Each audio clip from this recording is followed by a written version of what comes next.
إن الحمد لله نحمده ونستعينه ونستغفره ونؤمن به ونتوكل عليه ونعوذ بالله من شرور أنفسنا ومن سيئات أعمالنا من يهده الله فلا مضل له ومن يضلل فلا هادي له وأشهد أن لا إله إلا الله وحده لا شريك له وأشهد أن محمدا عبده ورسوله اللهم صل على محمد وعلى آل محمد كما صليت على إبراهيم وعلى آل إبراهيم إنك حميد مجيد اللهم بارك على محمد وعلى آل محمد كما باركت على إبراهيم وعلى آل إبراهيم إنك حميد مجيد يا أيها الذين آمنوا اتقوا الله حق تقاته ولا تموتن إلا وأنتم مسلمون يا أيها الناس اتقوا ربكم الذي خلقكم من نفس واحدة وخلق منها زوجها وبث منهما رجالا كثيرا ونساء واتقوا الله الذي تساءلون به والأرحام إن الله كان عليكم رقيبا يا أيها الذين آمنوا اتقوا الله وقولوا قولا سديدا يصلح لكم أعمالكم ويغفر لكم ذنوبكم ومن يطع الله ورسوله فقد فاز فوزا عظيما إن أصدق الحديث كتاب الله وخير الهدي هدي محمد صلى الله عليه وسلم وشر الأمور محدثاتها وكل محدثة بدعة وكل بدعة ضلالة أما بعد فقد قال الله تعالى في قرآنه الكريم أعوذ بالله من الشيطان الرجيم إن أول بيت وضع للناس للذي ببكة مباركا وهدى للعالمين புகழனைத்தும் எம்மை படைத்து பரிபாலிக்க கூடிய வல்லநாயன் அல்லாஹ் தஆலாவுக்கு அல்ஹம்துலில்லாஹ்.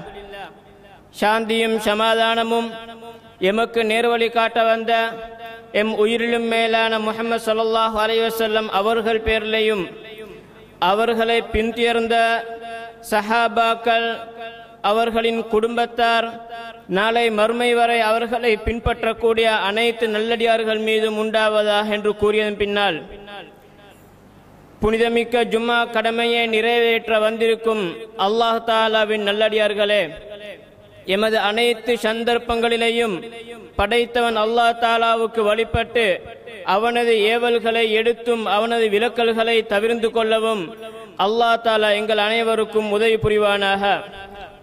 அன்புக்குரிய இஸ்லாமிய சகோதரர்களே, புனிதமிக்க ஒரு மாதத்திலே நாங்கள் வீற்றிருக்கின்றோம். அல்லாஹ் தஆலாவால் கண்ணியப்படுத்தப்பட்ட 4 மாதங்களிலே முக்கியமான ஒரு மாதமாகிய துல்ஹிஜ்ஜா மாதத்துடைய ஆரம்ப பகுதியிலே நாங்கள் வீற்றிருக்கின்றோம். இந்த மாதத்திலே தான் அல்லாஹ் தஆலா அவனால் பிரதானமாக கடமையாக்கப்பட்ட 5 காரியங்களிலே 5வதாகிய இந்த ஹஜ்ஜுடைய வணக்கத்தை அல்லாஹ் தஆலா எங்களுக்கு கடமையாக்கியிருக்கின்றான். இந்த ஹஜ்ஜை பொறுத்தவரையிலே இஸ்லாத்திலே ஹிஜ்ரி 6வது அல்லது 9வது ஆண்டிலே இந்த ஹஜ் கடமையாக்கப்பட்டிருக்கின்றது.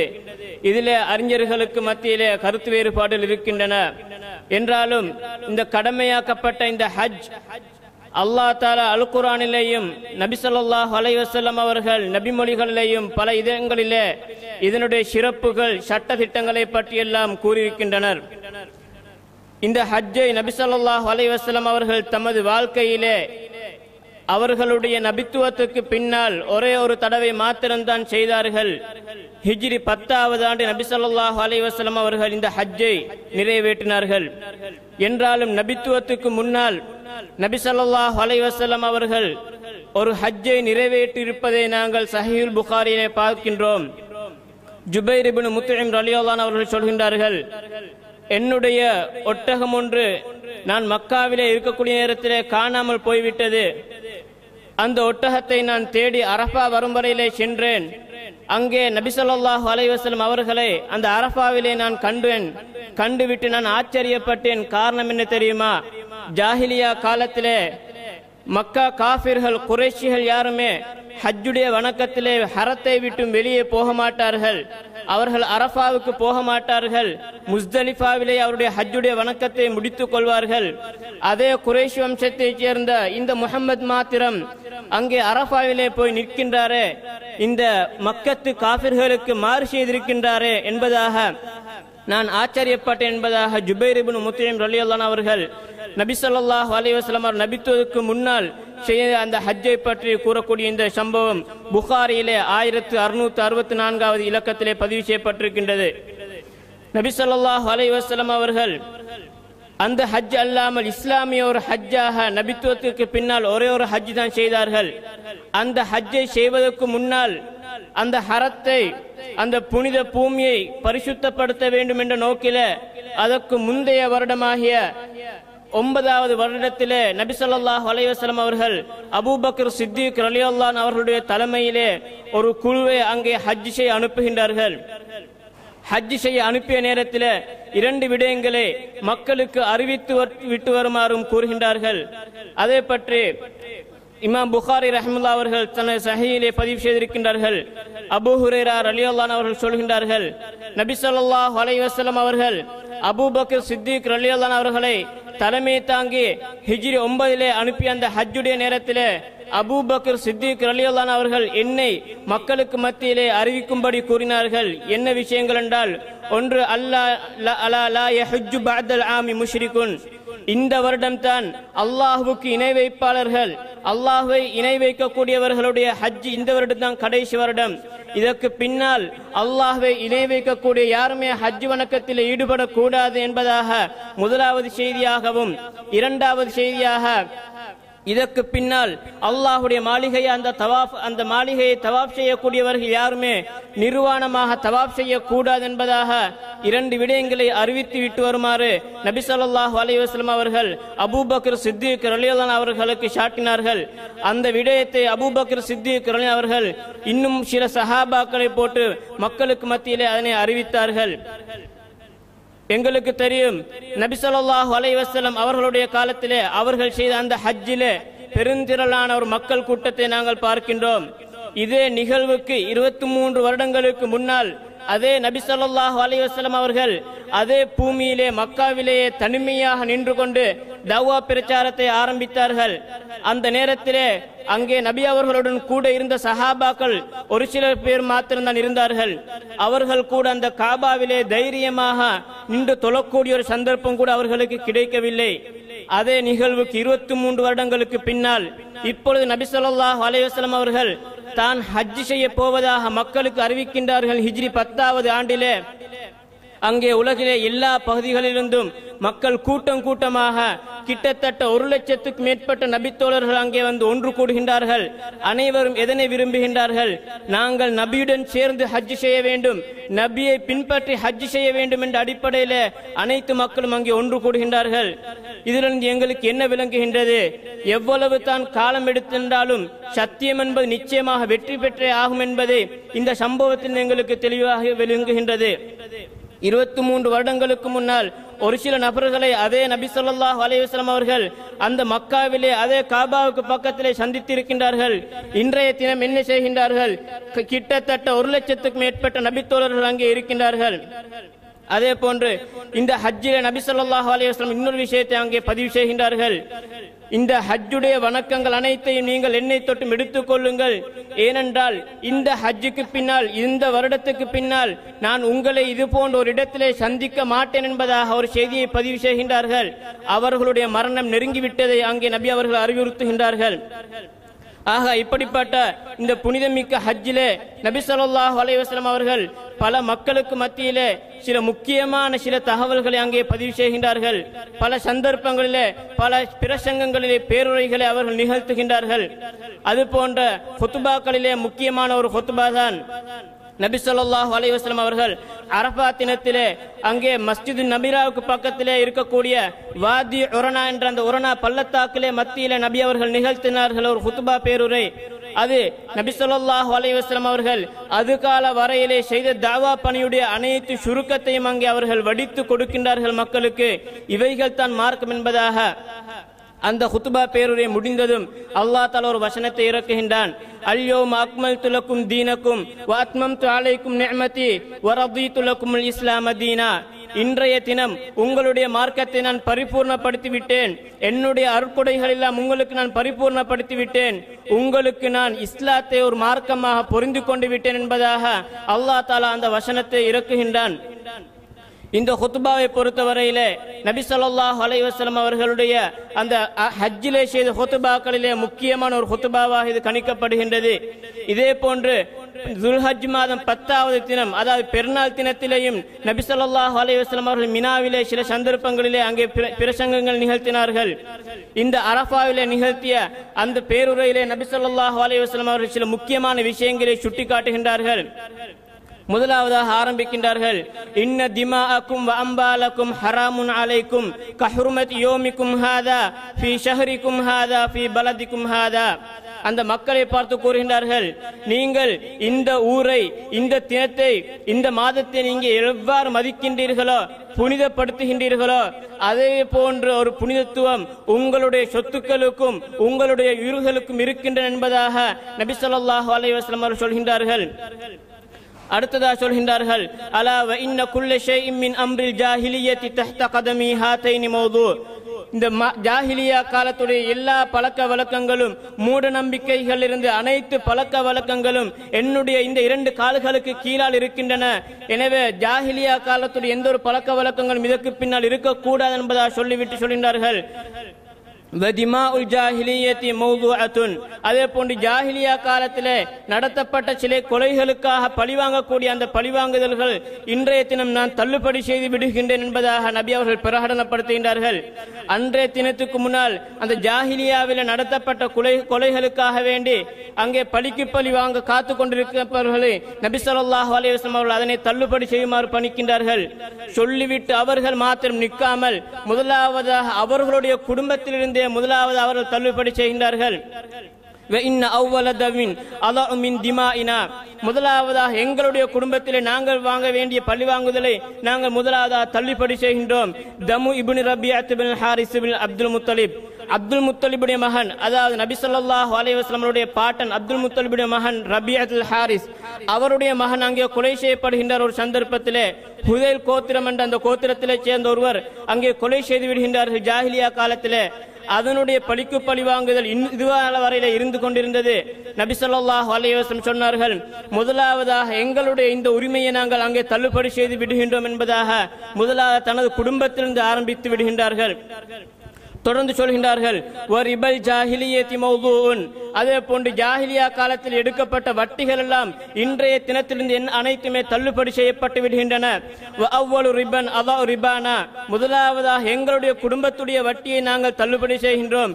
ரிபல் அப்பாஸ் பின் அப்துல் முத்தலிப், அப்துல் முத்தலிபுடைய மகன் அப்பாஸ், நபி ஸல்லல்லாஹு அலைஹி வஸல்லம் அவருடைய பெரிய தந்தை அப்பாஸ் பின் அப்துல் முத்தலிபுடைய அவருக்கு வர வேண்டிய வட்டி தொகைகளை நாங்கள் தள்ளுபடி செய்கின்றோம். அடிப்படை அசலாக வரக்கூடியவைகள் மாத்திரம் அவருக்கு கிடைக்க வேண்டும். மேலதிகமான வட்டி தொகைகளை நாங்கள் தள்ளுபடி செய்து விடுகின்றோம் என்பதாக நபி ஸல்லல்லாஹு அலைஹி வஸல்லம் சொன்னார்கள். தொடர்ந்து கூறினார்கள், ஃபத்தகுல்லாஹ ஃபின்னிஸா, நீங்கள் பெண்களுடைய விடயத்திலே அல்லாஹ் தஆலாவை பயந்து கொள்ளுங்கள். ஃபஇன்னகும் அகதுமுஹுன்ன பிஅமானத்தில்லாஹ், ஏனென்றால் நீங்கள் அந்த பெண்களை அவர்களுடைய கரம் பிடித்தீர்கள். எவ்வாறு? அல்லாஹ்வுடைய ஒரு அமானிதத்தை கொண்டு நீங்கள் அவர்களை கரம் பிடித்தீர்கள். வஸ்தஹலல்தும் ஃபுரூஜஹுன்ன பிகலிமத்தில்லாஹ், அவர்களுடைய மர்மஸ்தானத்தை நீங்கள் அல்லாஹ்வுடைய கலிமாவை கொண்டு நீங்கள் ஹலாலாக்கி கொண்டீர்கள். அடிப்படையிலே விபச்சாரம் என்பது ஹராமான ஒன்று. எனவே எந்த ஒரு ஆணுக்கும் இன்னொரு பெண் ஹராமாக்கப்பட்டிருக்கின்றான் என்றாலும் அல்லாஹ்வுடைய அந்த கலிமாவின் மூலமாக, அந்த திருமணத்தின் மூலமாக நீங்கள் ஹலாலாக்கி கொண்டிருக்கின்றீர்கள். எனவே அந்த பெண்களுடைய விடயத்திலே நீங்கள் பயந்து கொள்ளுங்கள். அதாவது அவர்களுக்கு நீங்கள் செய்ய வேண்டிய சில கடமைகளும் இருக்கின்றன, அவர்கள் உங்களுக்கு செய்ய வேண்டிய சில கடமைகளும் இருக்கின்றன. இன்னலக்கும் அலைஹின்ன அல்லா யூதி அன்ன ஃபுருஷக்கும் அஹதன் தக்ரஹூனஹு, உங்களுக்கு அவர்கள் செய்ய வேண்டிய கடமை என்ன தெரியுமா? நீங்கள் யார் யாரையெல்லாம் வெறுக்கின்றீர்களோ அவர்களை உங்களுடைய வீட்டுக்கு அனுமதிக்க கூடாது. அது அவர்கள் செய்ய வேண்டிய கடமைகள். அதே போன்று நபி அவர்கள் சொன்னார்கள், தொடர்ந்து அவர்கள் உங்களுக்கு செய்ய வேண்டிய கடமைகள் என்ன தெரியுமா? நீங்கள் அவர்களுக்கு அழகான முறையிலே உணவளிக்க வேண்டும், அவர்களுக்கு தேவையான அளவு ஆடைகளை கொடுக்க வேண்டும், நல்ல முறையில் அவர்களை கவனித்துக் கொள்ள வேண்டும் என்பதாக நபி ஸல்லல்லாஹு அலைஹி வஸல்லம் சொல்லிவிட்டு சொன்னார்கள், வ இன்னி கத் தரக்து ஃபீக்கும் மா லன் ததில்லு பஅதஹு இன் தஸஅதும் பிஹி, நான் உங்களுக்கு இப்பொழுது ஒரு விடயத்தை விட்டு செல்கின்றேன், அந்த விடயத்தை நீங்கள் பற்றி பிடித்துக் கொண்டீர்கள் என்று சொன்னால் நீங்கள் ஒருபோதுமே வழிகட்டு போக மாட்டீர்கள்.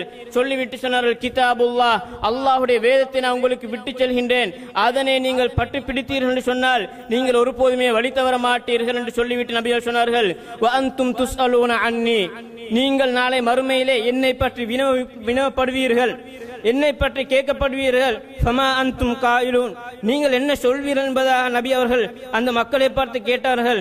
அந்த நேரத்தில் மக்கள் சொன்னார்கள், நஷ்ஹது அன்னக கத் பல்லகத ரிசாலாத்தி ரப்பிக், நாங்கள் அல்லாஹ்விடத்திலே சாட்சி சொல்வோம், நீங்கள் உங்களுக்காக ஒப்பிக்கப்பட்ட அந்த ரிசாலத்தை, தூதுத்துவத்தை நீங்கள் சரியான முறையில் எத்தி வைத்தீர்கள், அதனை நீங்கள் பரிபூர்ணமாக நிறைவேற்றினீர்கள், உங்களுடைய சமூகத்துக்காக நீங்கள் நலவு நாடினீர்கள், நலவு செய்தீர்கள் என்பதாக நாங்கள் அல்லாஹ்விடத்திலே சாட்சி சொல்வோம். உங்கள் மீது சுமத்தப்பட்ட இந்த அனைத்து பொறுப்புகளையும் நீங்கள் சரியான முறையிலே நிறைவேற்றினீர்கள் என்பதாக நாங்கள் அல்லாஹ்விடத்திலே சாட்சி சொல்வோம் என்பதாக அந்த அனைத்து நபி தோழர்கள் சொன்னார்கள்.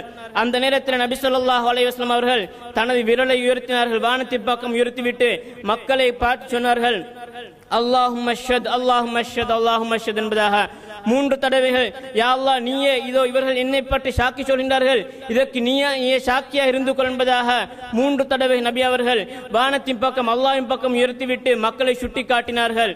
இந்த சம்பவம் சஹீஹ் முஸ்லிமிலே ஜாபிர் ரலியல்லாஹு அவர்களுடைய அறிவிப்பிலே வந்திருக்கின்றது. இந்த நபி ஸல்லல்லாஹு அலைஹி வஸல்லம் அவருடைய குத்பாவை நாங்கள் எடுத்துக்கொண்டால் இதிலே பல விஷயங்கள் எங்களுக்கு படிப்பினையாக எடுத்துக்கொள்ளலாம். முதலாவதாக நபி ஸல்லல்லாஹு அலைஹி வஸல்லம் அவர்கள் ஒவ்வொரு உயிருக்கும் ஒவ்வொரு சொத்துக்கும் உரிய உத்தரவாதத்தை நபி அவர்கள் இங்கே வழங்கி இருக்கின்றார்கள்.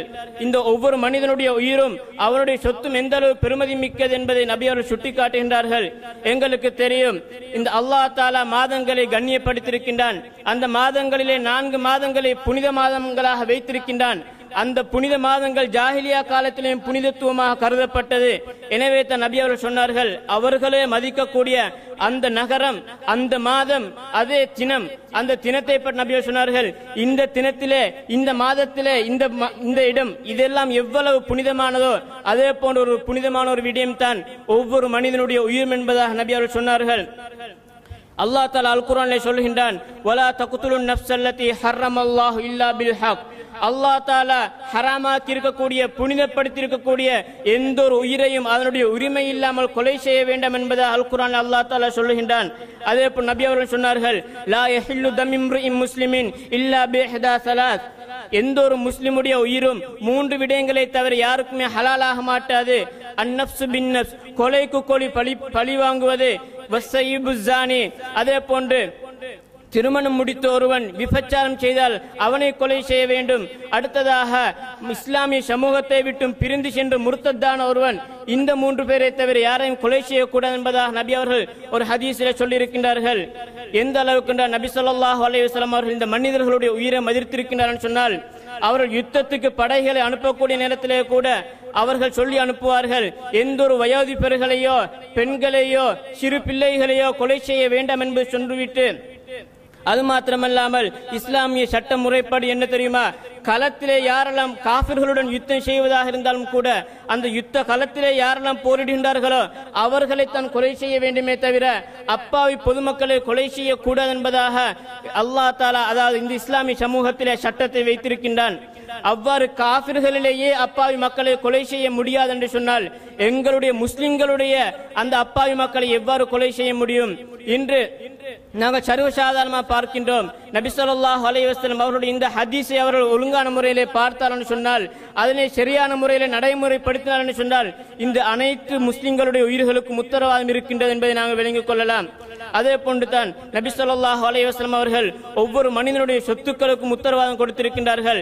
அந்த சொத்தை வீணடிக்கக்கூடிய முறைகளிலே அது களவாகவும் இருக்கலாம், அல்லது கொள்ளையாகவும் இருக்கலாம், அல்லது வேறு விதங்களிலே பொய்யான முறையிலே வியாபாரங்கள் செய்து சொத்துக்களை சூறையாடக்கூடிய முறைகளாகவும் இருக்கலாம்.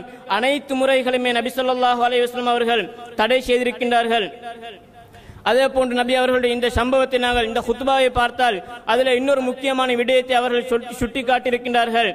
ஜாஹிலியா காலத்தில் இருந்த மடமை காலத்தில் இருந்த நிறைய விடயங்களை நபி ஸல்லல்லாஹு அலைஹி வஸல்லம் அவர்கள் அதுக்கு மாறு செய்திருக்கின்றார்கள். எங்களுக்கு இதில் நிறைய சம்பவங்களை எங்களுக்கு எடுத்து சொல்லலாம்.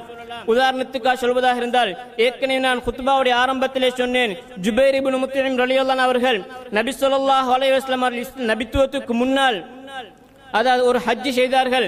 அந்த ஹஜ்ஜிலே நபி ஸல்லல்லாஹு அலைஹி வஸல்லம் அவர்கள் மக்கத்து காஃபிர்கள் ஜாஹிலியா காலத்து காஃபிர்களுக்கு மாற்றம் செய்து அவர்கள் அரஃபாவுக்கு போனதை நாங்கள் பார்க்கின்றோம். அதே போன்று நபி ஸல்லல்லாஹு அலைஹி வஸல்லம் அவர்கள் இன்னொரு விடயத்திலே முக்கியமான ஒரு மாற்றத்தை செய்தார்கள். அதுதான் நபி அவர்களுக்கு நபித்துவம் கிடைப்பதற்கு முன்னால் இருந்தே அவர்கள் எந்த ஒரு சிலைகளையும் தொட்டதும் இல்லை, அதனை வணங்கியதும் இல்லை. ஸைத் இப்னு ஹாரிஸா ரலியல்லாஹு அன்ஹு அவர்கள் நாங்கள் அனைவரும் தெரிந்த ஒரு சஹாபி. அவர் நபி ஸல்லல்லாஹு அலைஹி வஸல்லம் அவருடைய வளர்ப்பு மகன். ஒரு சந்தர்ப்பத்தில் நபியுடன் சேர்ந்து அவர்கள் அங்கே நபியுடன் சேர்ந்து காபாவை தவாப் செய்கின்றார்கள். இது எப்பொழுது? ஜாஹிலியா காலத்தில் நபித்துவம் கிடைப்பதற்கு முன்னால். நபியுடன் சேர்ந்து தவாப் செய்யக்கூடிய நேரத்தில் அங்கே காபாவிலே சுற்றி வர அங்கே சில சிலைகள் இருக்கின்றன.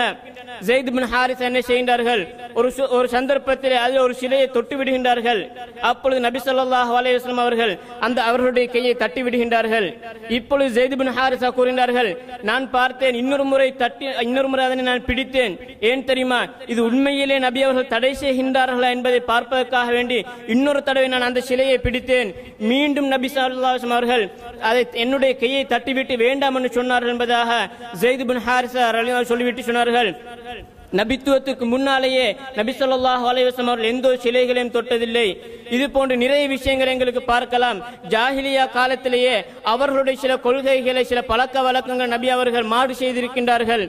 அது போன்ற விடயங்களில் முக்கியமான ஒன்று தான் இந்த ஹஜ்ஜுடைய விடயத்தில் நபி அவர்கள் சொன்னார்கள், குறிப்பாக வட்டியை சொன்னார்கள். அதாவது அதே போன்று பழிக்கு பழி வாங்குவது, இது போன்ற இன்னும் நிறைய விடயங்கள் நபி அவர்கள் மாறு செய்திருக்கின்றார்கள்.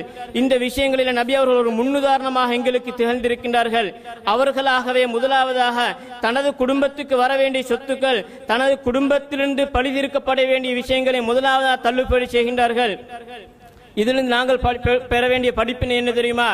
எந்த ஒரு விஷயத்தையும் நாங்கள் அடுத்தவர்களுக்கு எத்தி வைக்கக்கூடிய நேரத்தில் எந்த ஒரு நல்ல விடயத்தையும் முதலாவதாக நாங்கள் அது எங்களிடத்தில் இருக்கின்றதா என்பதை நாங்கள் பரிசோதித்துக் கொள்ள வேண்டும். எங்களிடத்தில் இருக்கக்கூடிய விடயங்களை நாங்கள் அடுத்தவர்களிடத்திலே சொல்ல வேண்டும்.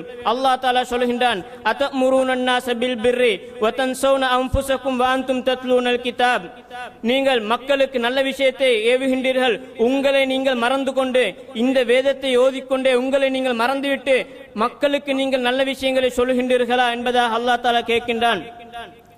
அல்லாஹ் தஆலா இன்னொரு இடத்திலே சொல்கின்றான், கபுர மக்கத்தன் இன்தல்லாஹி அன் தகூலு மா லா தஃஅலூன். அல்லாஹ் தஆலாவிடத்திலே பெரிய பாவம் எது தெரியுமா? நீங்கள் செய்யாத ஒரு விஷயத்தை மக்களுக்கு ஏவுகின்றீர்களே, மக்களுக்கு சொல்கின்றீர்கள், இதுதான் ஒரு அல்லாஹ்விடத்திலே பெரிய பாவம் என்பதாக நபி அல்லாஹ் தஆலா குர்ஆனிலே சொல்கின்றான். அதே போன்று நபி அவர்கள் இந்த பெண்களுடைய விடயத்தை சொன்னார்கள். இந்த பெண்களை நீங்கள் அல்லாஹ் தஆலாவுடைய அந்த கலிமாவின் மூலமாக நீங்கள் அவர்களை கரம் பிடித்திருக்கின்றீர்கள். அவர்கள் எங்களுடைய அடிமைகள் அல்ல, எங்களுடைய வேலைக்காரிகள் அல்ல. அவர்களுக்கு அனைத்து உரிமைகளையும் நாங்கள் கொடுக்க வேண்டும். அவர்களை முதலாவது மனிதர்களாக நாங்கள் பார்க்க வேண்டும். அந்த விஷயத்தை அல்லாஹ் தஆலா இங்கே நபி அவர் சுட்டி காட்டியிருக்கின்றார்கள். அது மாத்திரமல்லாமல் இந்த பெண்களுடைய விடயத்தில் அடிப்படை என்ன தெரியுமா? அதாவது எந்த ஒரு பெண்ணும் இன்னொரு ஆணுக்கு ஹராமாகத்தான் இருக்கின்றான், ஹலாலாக கிடையாது. ஏன் தெரியுமா? அல்லாஹ் தஆலா அந்த விபச்சாரத்தை தடை செய்வதற்காக ஏனைய பாவங்களை விட மிக முக்கியமாக இந்த விபச்சாரத்தை சொல்லியிருக்கிறான். எவ்வாறு தெரியுமா? ஏனைய பாவங்களை செய்ய வேண்டாம் என்று சொன்ன நேரத்திலே இந்த விபச்சாரத்துக்கு சொல்லக்கூடிய நேரத்திலே நெருங்கவும் வேண்டாம், வலா தக்ரபுஸ் ஸினா, விபச்சாரத்தை நெருங்கவும் வேண்டாம் என்பதாக அல்லாஹ் தஆலா சொல்லியிருக்கின்றான். இந்த விபச்சாரத்துக்கு மூல காரணமாகிய அந்த பார்வையை அல்லாஹ் தஆலா தாழ்த்தும்படி எங்களுக்கு சொல்லியிருக்கின்றான். குல்லில் முஃமினீன யகுது மின் அப்சாரிஹிம் வ யஹ்ஃபது ஃபுரூஜஹும். நபியே நீங்கள் சொல்லுங்கள், நல்லடியார்களுக்கு சொல்லுங்கள், அவர்களுடைய பார்வைகளை அவர்கள் தாழ்த்திக் கொள்ளட்டும், அவர்களுடைய அபங்களை அவர்கள் பாதுகாத்துக் கொள்ளட்டும் என்பதாக ஆண்களுக்கு கட்டளையிட்டுவிட்டு அதே கட்டளை அடுத்த வசனத்திலே பெண்களுக்கு விடுகின்றான். வகுல்லில் முஃமினாத்தி யகுதுல்ன மின் அப்சாரிஹின்ன வ யஹ்ஃபல்ன ஃபுரூஜஹுன் என்பதாக. எனவே இந்த விபச்சாரத்துக்கு மூல காரணமாகிய அந்த பார்வையிலேயே அல்லாஹ் தஆலா அங்கே தடை செய்து விட்டான். எனவே அதற்கு பின்னால் பேசுவது, தனித்திருப்பது, இது போன்ற அனைத்துமே ஹராமானது என்பது, இந்த அனைத்துமே விபச்சாரத்தின் பக்கம் விட்டு செல்லக்கூடிய விடயங்கள் என்பதை நாங்கள் விளங்கிக் கொள்ள வேண்டும். அது மாத்திரமல்லாமல் குடும்ப வாழ்க்கையிலே ஒவ்வொரு கணவனுக்கும் சில உரிமைகள் இருக்கின்றன, கடமைகள் இருக்கின்றன. அதே போன்று மனைவிமார்களுக்கும் சில உரிமைகளும் கடமைகளும் இருக்கின்றன. இந்த அனைத்தையும் பேணி நடக்க வேண்டும் என்பது சுருக்கமாக நபி ஸல்லல்லாஹு அலைஹி வஸல்லம் அவர்கள் இந்த குத்பாவிலே சொல்லிவிட்டு சென்றார்கள். அதே போன்று இன்னொரு விடயம், நபி ஸல்லல்லாஹு அலைஹி வஸல்லம் அவர்கள் சொன்ன விடயங்களில் ஒன்று தான், நான் உங்களுக்கு ஒரு விஷயத்தை விட்டு செல்கின்றேன், அது அல்லாஹுடைய வேதம் என்பதாக சொன்னார்கள். நாங்கள் நினைத்துவிடக் கூட இந்த ஹதீஸிலே அல்லாஹுடைய வேதத்தை மாத்திரம்தான் அல்லாஹ் நபி அவர்கள் சொல்லியிருக்கின்றார்கள், நபியுடைய ஹதீஸ்களை அல்லாஹ் அங்கே சொல்லவில்லை என்பதாக. நபியுடைய ஹதீஸ்களை அல்லாஹ் தஆலா குர்ஆனிலே சொல்லி இருக்கின்றான் பல இடங்களிலே நபி அவர்களை பின்பற்றும்படி. எனவே இந்த ஹதீஸிலே சொல்லப்படாவிட்டாலும் நபி ஸல்லல்லாஹு அலைஹி வஸல்லம் பொன்மொழிகளும் சேர்ந்து தான் இஸ்லாமிய ஆதாரங்கள், அடிப்படை ஆதாரங்கள். இந்த ஹதீஸை மாத்திரம் நாங்கள் விளங்கிக் கொண்டு குர்ஆனை மாத்திரம் தான் நபி அவர்கள் சொல்லியிருக்கின்றார்கள், எனவே நாங்கள் குர்ஆனை மாத்திரம் பின்பற்றினால் போதும் என்ற கருத்துக்கு எங்களுக்கு வந்துவிட முடியாது. அதே போன்று தான் இன்னொரு விடயத்தை நபி அவர்கள் சொன்னார்கள். அதாவது கடைசியா நபி அவர்கள் மக்களிடத்திலே கேட்டார்கள், என்னை பற்றி நீங்கள் நாளை மறுமையிலே விசாரிக்கப்படுவீர்கள். அந்த நேரத்தில் அனைத்து மக்களும் சொன்னார்கள், என்ன நீங்கள் நல்ல முறையிலே தான் நடந்து கொண்டீர்கள், உங்களுக்கு சாட்டப்பட்ட பொறுப்புகளை சிறந்த முறையில் நீங்கள் எத்தி வைத்தீர்கள், இந்த ரிசாலத்தை சரியான முறையில் எத்தி வைத்தீர்கள் என்பதாக அனைத்து சஹாபாக்களும் சொன்னார்கள். இதிலிருந்து எங்களுக்கு என்ன விளங்குகின்றது? நபி ஸல்லல்லாஹு அலைஹி வஸல்லம் அவர்கள் ஒரு சரியான ஒரு தலைவராகவும் ஒரு நீதமான ஒரு வழிகாட்டியும் அவர்கள் இருந்திருக்கின்றார்கள். எந்த அளவுக்கு சொன்னால், அனைத்து மக்களும் சேர்ந்து ஒரு தலைவரை புகழ்வதாக இருந்தால் அது மிகவும் அரிதான ஒரு காரியமாக இருக்கின்றது. எங்களுக்கு தெரியும், இந்த உலக நாடுகளில் இருக்கக்கூடிய இந்த தலைவர்மார்களை நாங்கள் பார்த்தால் அவர்களுக்கு ஒரு பகுதியினர் சார்பாகவும் இன்னொரு பகுதியினர் எதிர்ப்பாகவும் தான் இருப்பார்கள். இரண்டு பேருமே ஒரே சமூகமாக தான் இருப்பார்கள். முஸ்லிம்களாக இருந்து கொண்டே அந்த முஸ்லிம்களிலே ஒரு பகுதியினர் சார்பாகவும் ஒரு பகுதியில் எதிர்ப்பாகவும் இருப்பார்கள். இங்கே நபி ஸல்லல்லாஹு அலைஹி வஸல்லம் அவர்கள் கேட்ட கேள்விக்கு பாருங்கள், அனைத்து சஹாபாக்களும் சேர்ந்து அங்கே ஒருமித்த குரலிலே சொல்கின்றார்கள், நீங்கள் சரியான முறையிலே நடந்து கொண்டீர்கள், அல்லாஹ்விடத்தில் நாங்கள் உங்களுக்காக வேண்டி சாட்சி சொல்வோம் என்பதாக நபி அவர்கள் சொன்ன நேரத்தில், அந்த சஹாபாக்கள் சொன்ன நேரத்தில் நபி அவர்கள் வானத்தின் பக்கம் கையை உயர்த்துகின்றார்கள். இதிலிருந்து எங்களுக்கு ஒரு விடயம் விளங்குகின்றது.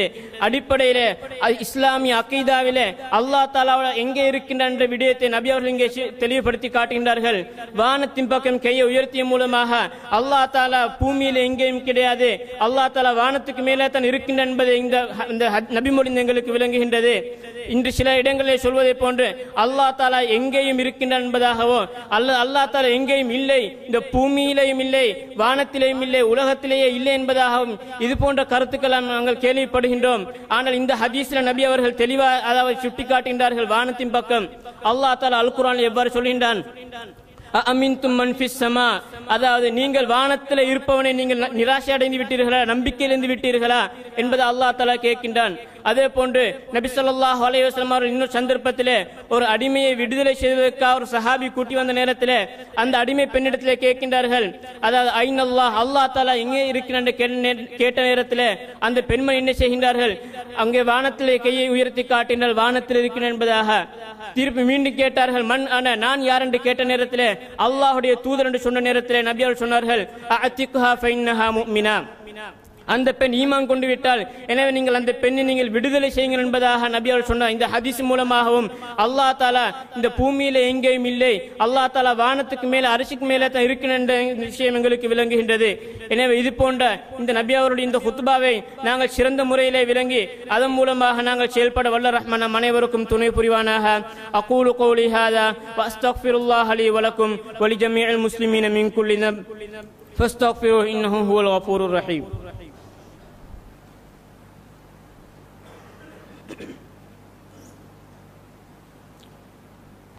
அல்ஹம்துலில்லாஹ் வஸ்ஸலாத்து வஸ்ஸலாமு அலா ரசூலில்லாஹ் வ அலா ஆலிஹி வ ஸஹ்பிஹி வ மன் தபிஅஹும் பி இஹ்சான் இலா யௌமித்தீன். அம்மா பஅத். அன்புக்குரிய இஸ்லாமிய சகோதரர்களே, இந்த துல்ஹஜ் மாதத்திலே நாங்கள் சில முக்கியமான விடயங்களை நாங்கள் எதிர்பார்த்து கொண்டிருக்கின்றோம். அல்லாஹ் தஆலா வருடத்திலே 2 பெருநாட்களை அல்லாஹ் தஆலா எங்களுக்கு தந்திருக்கின்றான்.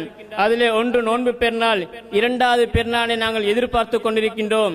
இன்னும் சில தினங்களிலே அந்த பெருநாளையும் நாங்கள் கொண்டாட இருக்கின்றோம். இந்த நேரத்தில் அந்த பெருநாளுடன் சம்பந்தப்பட்ட சில விஷயங்களை இங்கே கூறலாம் என்று நினைக்கின்றேன். அன்புக்குரிய சகோதரர்களே, இந்த பெருநாளை பொறுத்தவரையில அந்த பெருநாளுக்கு முன்னதாக நபி ஸல்லல்லாஹு அலைஹி வஸல்லம் அவர்கள் ஒரு நோன்பை எங்களுக்கு சுன்னத்தாக்கி இருக்கின்றார்கள். அதுதான் மக்கள் அனைவருமே அரஃபா தினத்திலே கூடக்கூடிய அந்த நாளிலே நாங்கள் இங்கே அரஃபாவுடைய நோன்பை பிடிக்க வேண்டும். இது யாருக்கு சுன்னத் என்று சொன்னால், ஹஜ்ஜுக்கு செல்லாதவர்கள், அரஃபாவிலே இருக்காதவர்களுக்கு தான் இந்த நோன்பு சுன்னத்தா இருக்கின்றது. அபூ கதாதா ரலியல்லாஹு அன்ஹு அவர்கள் சொல்கின்றார்கள், நபி ஸல்லல்லாஹு அலைஹி வஸல்லம் அவர்கள் சில நோன்புகளை பற்றி சொல்லக்கூடிய நேரத்திலே அத 3 மாதத்திலே 3 தினங்கள் நோன்பை பற்றி சொல்லிவிட்டு சொன்னார்கள். அதே போன்று தான் அதாவது வசியாம் யோமி அரஃபா, அரஃபாவுடைய நோன்பை பற்றி நான் அதாவது என்ன எதிர்பார்க்கின்றேன், இன்னி அஹ்தசிபு அலல்லாஹி அன் யுகஃபிர ஸனத்தல்லதி கப்லஹு வஸ்ஸனத்தல்லதி பஅதஹு. இந்த அரஃபாவுடைய நோன்பை பிடிப்பவர்களுக்கு அந்த அரஃபாவுடைய நோன்புக்கு முன்னால் உள்ள வருடம், அதுக்கு பின்னால் உள்ள வருடம், இந்த 2 வருடங்களுடைய பாவங்களை அல்லாஹ் தஆலா மன்னிப்பதை நான் எதிர்பார்க்கின்றேன், அல்லாஹ்விடத்திலே ஆசை வைக்கின்றேன் என்பதாக நபி அவர்கள் சொன்னார்கள். தொடர்ந்து சொன்னார்கள், இதே போன்று தான் ஆஷுரா நோன்புக்கும் என்பதாக நபி அவர்கள் சொல்லியிருக்கின்றார்கள். ஆக இந்த ஹதீஸ் மூலமாகவும் இன்னும் நிறைய ஹதீஸ்கள் வந்திருக்கின்றன இந்த அரஃபாவுடைய நோன்பு முக்கியமான ஒரு சுன்னா என்பதை தெளிவுபடுத்துவதற்காக. அதே போன்று தான் இந்த பெருநாளுடைய தினங்களிலே செய்ய வேண்டிய முக்கியமான வணக்கங்களிலே ஒன்று, நாங்கள் அதிகமாக இந்த பெருநாளுடைய சுன்னாக்களை பற்றியெல்லாம் நாங்கள் நோன்பு பெருநாளுடைய நேரத்திலே பார்த்திருப்போம். என்றாலும் அந்த பெருநாளை விட ஒரு வித்தியாசமான ஒரு சுன்னா இந்த பெருநாளில் இருக்கின்றது என்பதை நாங்கள் அதனை மாத்திரம் இந்த இடத்தில் நான் சுட்டி காட்டுகின்றேன். நாங்கள் நோன்பு பெருநாள் தினங்களிலே தொழுகைக்கா செல்லக்கூடிய நேரத்திலே ஏதாவது ஒரு விஷயம், ஒரு பேரித்தம்பலத்தையா நாங்கள் சாப்பிட்டு விட்டு செல்வோம். ஆனால் அதற்கு மாற்றமாக நபி ஸல்லல்லாஹு அலைஹி வஸல்லம் அவர்கள் ஹஜ் பெருநாளுடைய தினங்களிலே எந்தொன்றையும் சாப்பிடாமல் தான் தொழுகைக்கா செல்வார்கள். இந்த முக்கியமான ஒரு சுன்னாவை மாத்திரம் யாபம் ஊட்டிவிட்டு இன்னொரு நபி அவர்கள் காட்டி தந்த ஒரு சுன்னாவை நாங்கள் இந்த இடத்துல பார்ப்போம். அதுதான் அதாவது அல்லாஹ் தஆலா எங்களுக்கு காட்டியிருக்கக்கூடிய உல்ஹியா என்ற அந்த வணக்கம் இருக்கின்றது. இந்த உல்ஹியாவை பற்றி நாங்கள் நிறைய ஹதீஸ்களில் நாங்கள் பார்க்கின்றோம். அல்லாஹ் தஆலா அல் குர்ஆனில் சொல்லக்கூடிய நேரத்தில் லன் யனாலல்லாஹ லுஹூமுஹா வலா திமாஉஹா வலாகின் யனாலுஹு தக்வா மின்கும் என்பதாக அல்லாஹ் தஆலா ஹஜ்ஜிலே அறுக்கப்படக்கூடிய அந்த பிராணிகளை பற்றி அல்லாஹ் தஆலா சொல்கின்றான். அந்த அறுக்கப்படக்கூடிய பிராணிகளுடைய இறைச்சிகளோ அல்லது அதனுடைய இரத்தங்களோ அல்லாஹ்வை சென்றடைவதில்லை. அந்த அறுக்கக்கூடியவர்களுடைய இறைச்சம் தான் அல்லாஹ்விடத்திலே போய் சென்றடைகின்ற என்பதாக அல் குர்ஆன் அல்லாஹ் தஆலா சொல்கின்றான். அங்கே ஹஜ்ஜிலே இருக்கக்கூடியவர்களுக்கு அல்லாஹ் தஆலா இந்த வணக்கத்தை அங்கே காட்டியிருக்கின்றான். நபி ஸல்லல்லாஹு அலைஹி வஸல்லம் அவர்கள் சொன்னார்கள், அதாவது இந்த யோமுன் நஹர் பெருநாள் தினத்திலே செய்யப்படக்கூடிய அமல்களிலே மிக சிறந்த அமல் எது என்று சொன்னால் அல்லாஹ்வுடைய பெயரை சொல்லி ரத்தத்தை ஓட்டுவது என்பதாக, பிராணிகளை அறுத்து பலியிடுவது என்பதாக நபி ஸல்லல்லாஹு அலைஹி வஸல்லம் சொன்னார்கள். அந்த ஒரு பாக்கியத்தை அங்கே அல்லாஹ் தஆலா ஹஜ்ஜிலே வைத்திருக்கின்றான். ஹதி என்ற முறைப்படி அங்கே ஹஜ்ஜிலே அங்கே நிறைய ஆடுகள் எல்லாம் அறுக்கப்படுகின்றன, அந்த வணக்கம் செய்யப்படுகின்றது. நாங்கள் சிந்திக்கலாம், அந்த ஹஜ்ஜில் இருக்கக்கூடியவர்களுக்கு மாத்திரம்தான் அந்த பாக்கியம் என்று கேட்டால், அதற்கு பதிலாக அல்லாஹ் தஆலா ஹஜ்ஜுக்கு செல்லாதவர்களுக்கு அந்த ஹஜ்ஜிலே கலந்து கொள்ளக்கூடியவர்கள் செய்யக்கூடிய ஒரு சில வணக்கங்களை இவர்களுக்கு அல்லாஹ் தஆலா அறிமுகப்படுத்தியிருக்கின்றான். அந்த வணக்கங்களில் ஒன்று தான் இந்த உல்ஹியாவை இருந்து கொண்டிருக்கின்றது. எங்களுக்கு தெரியும் இந்த உல்ஹியாவை பற்றி. அல்லாஹ் இந்த உல்ஹியாவை பொறுத்தவரையிலே இது எங்களுடைய மார்க்கத்திலே மாத்திரமல்ல, இதற்கு முன்னால் வந்த சமூகங்களுக்கும் ஒரு மார்க்கமாக ஆக்கப்பட்டிருக்கின்றது என்பதை அல் குர்ஆன் சொல்கின்றது. ஒலிக்குள்ளி உம்மத்தின் ஜஅல்னா மன்சகன், நாங்கள் ஒவ்வொரு சமூகத்துக்கும் இது போன்ற அறுத்து பலியிடக்கூடிய ஒரு வணக்கத்தை நாங்கள் வைத்திருக்கிறோம் என்பதாக அல்லாஹ் தஆலா சொல்கின்றான். லியதுகுரு ஸ்மல்லாஹி அலா மா ரஸகஹும் மின் பஹீமத்தில் அன்ஆம். அல்லாஹ் தஆலா அவர்களுக்கு வழங்கிய அந்த ஆடு மாடு ஒட்டகை போன்ற அந்த பிராணிகளிலே அவர்கள் அல்லாஹ்வுடைய பெயரை சொல்ல வேண்டும் என்பதற்காக நாங்கள் ஒவ்வொரு சமூகத்திலும் இது போன்ற ஒரு வணக்கத்தை வைத்திருக்கின்றோம் என்பதாக அல் குர்ஆனில் அல்லாஹ் தஆலா சொல்கின்றான். அந்த அடிப்படையிலே தான் இஸ்லாத்துக்கு முன்னால் வந்த மதங்களிலே அல்லாஹ்வால் அனுப்பப்பட்ட மதங்களிலேயும் இந்த ஒரு வணக்கம் இருந்திருக்கின்றது என்பது எங்களுக்கு விளங்குகின்றது. இந்த உல்ஹியாவை பற்றி நபி ஸல்லல்லாஹு அலைஹி வஸல்லம் அவர்கள் பல இடங்களிலே சொல்லியிருக்கின்றார்கள். அல்லாஹ் தஆலா அல் குர்ஆனிலே சொல்கின்றான், பொதுவாக அறுத்து பலியிடுவதை பற்றி, குல் இன்ன ஸலாத்தி வ நுசுகி வ மஹ்யாய வ மமாத்தி லில்லாஹி ரப்பில் ஆலமீன். நபியே நீங்கள் சொல்லுங்கள், என்னுடைய தொழுகை நான் அறுத்து பலியிடக்கூடியது, என்னுடைய உயிர் என்னுடைய மரணம் அனைத்துமே அல்லாஹ் தஆலாவுக்கு என்பதாக நபியே நீங்கள் சொல்லுங்கள் என்று அல்லாஹ் தஆலா குர்ஆனிலே சொல்கின்றான். இன்னொரு இடத்தில் அல்லாஹ் தஆலா சொல்கின்றான், ஃபஸல்லி லிரப்பிக வன்ஹர், நீங்கள் அல்லாஹ் தஆலாவை தொழுங்கள், அதே போன்று நீங்கள் அவனுக்காக அறுத்து பலியிடுங்கள் என்பதாக அல் குர்ஆனிலே சொல்லியிருக்கின்றான். இது போன்ற வசனங்களை வைத்து சில அறிஞர்கள் இந்த உல்ஹியா என்பது மிக முக்கியமான ஒரு சுன்னா என்பதை விட ஒரு கடமை என்பது கூட சிலர் சொல்லி இருக்கின்றார்கள். அந்த அளவுக்கு மிக முக்கியமான ஒரு வணக்கமாக இந்த உல்ஹியா கருதப்படுகின்றது.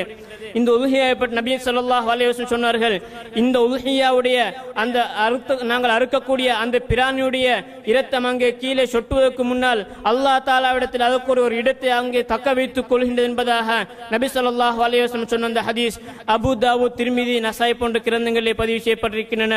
இன்னும் சில ஹதீஸ்கள் இது சம்பந்தமாக பலவீனமான சில ஹதீஸ்கள் வந்திருக்கின்றன.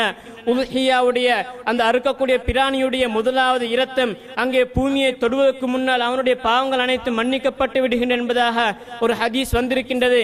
என்றாலும் இது பலவீனமான ஆதாரத்துக்கு எடுத்துக்கொள்ள முடியாத ஒரு ஹதீஸாக இருந்து கொண்டிருக்கின்றது.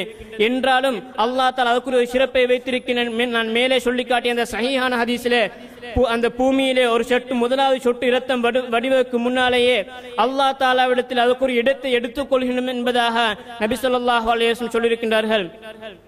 இந்த உல்ஹியா பொறுத்தவரையிலே இதற்கென்று சில நிபந்தனைகள் இருக்கின்றன.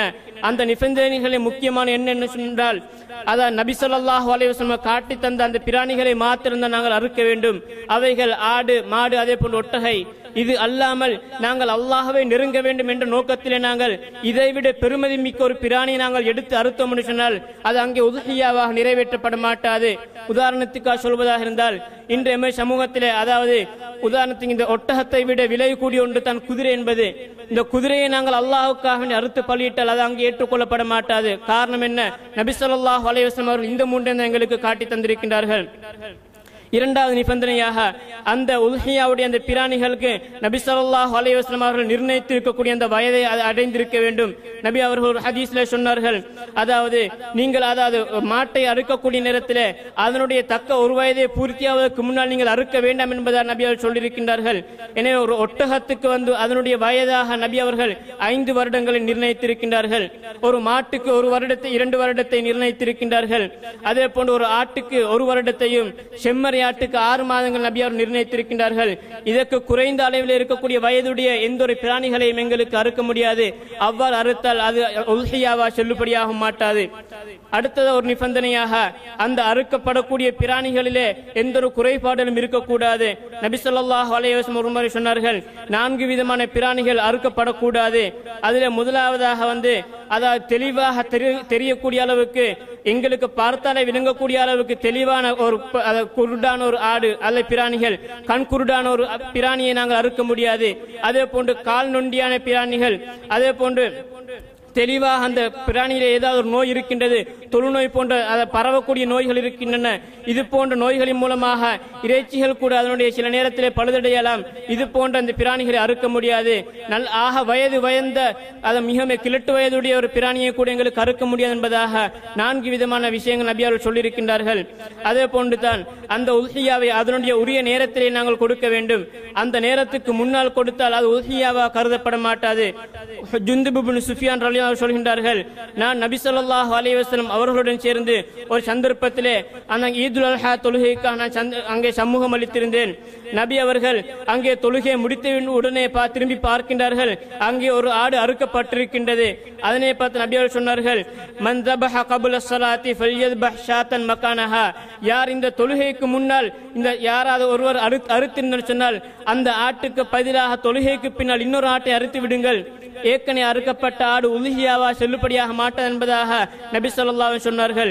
வமல்லம் யகுன் தபஹ, யார் இதுவரையிலே அறுக்கவில்லையோ ஃபல்யத்பஹ் அலஸ்மில்லாஹ், அல்லாஹ்வுடைய பெயரை சொல்லி அவர் அறுத்துக் கொள்ளட்டும் என்பதாக நபி ஸல்லல்லாஹு அலைஹி வஸல்லம் சொல்கின்றார்கள். எனவே இந்த முக்கியமான ஒரு சுன்னாவாகிய இந்த குர்பானை நாங்கள் அதிகமாக ஆர்வமாக செய்து வர வேண்டும். எங்களுக்கு அல்லாஹ் தஆலா வருடத்தில் ஒரு தடவை இது போன்ற ஒரு பாக்கியத்தை சந்தர்ப்பத்தை தந்திருக்கின்றான். இதே இந்த வணக்கத்தை நாங்கள் கூட்டாக சேர்ந்து நாங்கள் நிறைவேற்றக்கூடிய நேரத்தில் அதில் இன்னும் அதனுடைய பலாபலன் அதிகமாக கிடைக்கின்றது. அதன் மூலமாக சரியான முறையிலே ஏழைகளுக்கு போய் சேர வேண்டியவர்களுக்கு அங்கே இறைச்சி பங்குகள் போய் சேர்ந்து விடுகின்றன.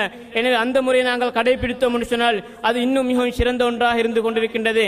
யா அல்லாஹ், எங்கள் முஸ்லிம்கள் அனைவரையும் பாதுகாப்பாயாக. உலகத்திலே முஸ்லிம்கள் எங்கெங்கெல்லாம் கஷ்டப்படுகின்றார்களோ அவர்களுடைய கஷ்டங்களை நீக்கி விடுவாயாக. அவர்களுடைய உயிர்களையும் சொத்துக்களையும் பாதுகாத்து விடுவாயாக. எங்கள் அனைவருமே சொர்க்கவாசிகளாக்கி விடுவாயாக. வ ஆகிரு தஅவானா அல்ஹம்துலில்லாஹி ரப்பில் ஆலமீன்.